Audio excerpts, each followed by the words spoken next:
ଥରେ ରାମୁ ନାମରେ ଗୋଟିଏ ପିଲା ହଷ୍ଟେଲରେ ରହି ପାଠ ପଢ଼ୁଥାଏ।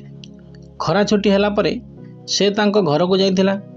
ସେ ତା ଜେଜେବାପାଙ୍କ ସହ ଗାଁରେ ବୁଲୁଥିଲା ଏବଂ କ୍ଷେତରେ କାମ କରିବାକୁ ମଧ୍ୟ ଯାଉଥିଲା। ଦିନେ ରାମୁ ତା ଜେଜେବାପାଙ୍କ ସହ କ୍ଷେତରେ କାମ କରିବାକୁ ଯାଇଥିଲା ବେଳେ ଜେଜେବାପା ତା ସହ ଏକ ବାଜି ଲଗାଇଲେ କି ଚାଲ ଧାନ ବୁଣିବା, ଦେଖିବା ପ୍ରଥମେ କିଏ ଜମିକୁ ହଳ କରି ଧାନ ବୁଣି ପାରୁଛି। ଦୁହେଁ କ୍ଷେତରେ ଜମିକୁ ଦୁଇ ଭାଗ କରି ନୂଆ ଫସଲ ବୁଣିବା ପାଇଁ ଜମି ହଳ କରିବା ଆରମ୍ଭ କଲେ। ଦୁହେଁ ବଳଦ ଆଣି ହଳ ବୁଲାଇଲେ ଏବଂ ମାଟିରୁ ଘାସ ବାଛିଲେ। ମାଟିକୁ ବଡ଼ ମାଟି ଅତଡ଼ାକୁ ଗୁଣ୍ଡ କରିବା ଆରମ୍ଭ କଲେ, ଯାହାକି ଧାନ ବୁଣିବା ପାଇଁ ପ୍ରସ୍ତୁତ ହୋଇଯିବ।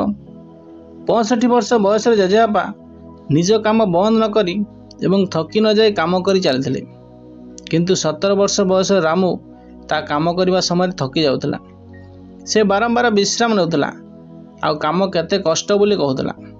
କିନ୍ତୁ ତା ଜେଜେବାପା ଅଟକି ନ ଯାଇ କ୍ଳାନ୍ତ ନ ହୋଇ କାମ କରୁଥିଲେ। ତାପରେ ସନ୍ଧ୍ୟା ହୋଇଯିବା ପରେ ପିଲାଟି ଦେଖିଲା ଯେ ତାଙ୍କ ଜେଜେବାପାଙ୍କ ତାଙ୍କ ସମସ୍ତ ଜମି ହଳ କରି ପ୍ରସ୍ତୁତ କରିସାରିଛନ୍ତି ଏବଂ ବର୍ତ୍ତମାନ ତାଙ୍କ ଜମିରେ ଧାନ ବୁଣିବା ପାଇଁ ପ୍ରସ୍ତୁତ ଅଛି। କିନ୍ତୁ ରାମୁ ଭାଗରେ ଥିବା ଅଧା ଜମି ଏପର୍ଯ୍ୟନ୍ତ ସମ୍ପୂର୍ଣ୍ଣ ହୋଇନାହିଁ। ଏହି ବୟସରେ ବି ତା ଅପେକ୍ଷା ତା ଜେଜେବାପା ଏତେ କାମ କରିପାରିଲେ ଭାବି ରାମୁ ଆଶ୍ଚର୍ଯ୍ୟ ହୋଇଗଲା। ସେମାନେ ଘରକୁ ଫେରିଲା ପରେ ରାମୁ ତା ଜେଜେବାପାକୁ ପଚାରିଲା, ତମେ ଏହି ବୟସରେ ଏତେ କଷ୍ଟ କାମ କେମିତି କରିପାରୁଛ? ତମେ ଥକି ଯାଉନ? ଜେଜେବାପା ଉତ୍ତର ଦେଲେ, ଯେତେବେଳେ ବି ଆମେ ଚିନ୍ତା କରୁ ଯେ କାମ ଯେତେ କଷ୍ଟକର କିମ୍ବା କେତେ କାମ ବାକି ଅଛି, ଆମ ମନ ବାହାନା କରିବା ଆରମ୍ଭ କରେ। ଏହିସବୁ କଥା ଚିନ୍ତା କଲେ ଆମ କାମ ଆମକୁ ଅଧିକ କଷ୍ଟ ଲାଗେ।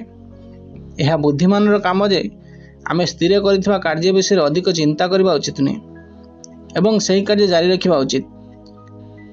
ଏହି କାହାଣୀରୁ ଆମେ ଏହି ଶିକ୍ଷା ପାଇଲେ ଯେ ଆମେ ସ୍ଥିର କରିଥିବା କାର୍ଯ୍ୟ ବିଷୟରେ ଯଦି ଆମେ ଅଧିକ ଚିନ୍ତା କରିବା ତେବେ ସେହି କାମ ଆମ ପାଇଁ ବହୁତ କଷ୍ଟକର ମନେ ହେବ। ତେଣୁ ଆମେ ଆମର କାର୍ଯ୍ୟ ବିଷୟରେ ଅଧିକ ଚିନ୍ତା କରିବା ଉଚିତ ନୁହେଁ, କିନ୍ତୁ ଏହାକୁ ଆରମ୍ଭ କରିବା ଏବଂ ଶେଷ କରିବା ଉଚିତ।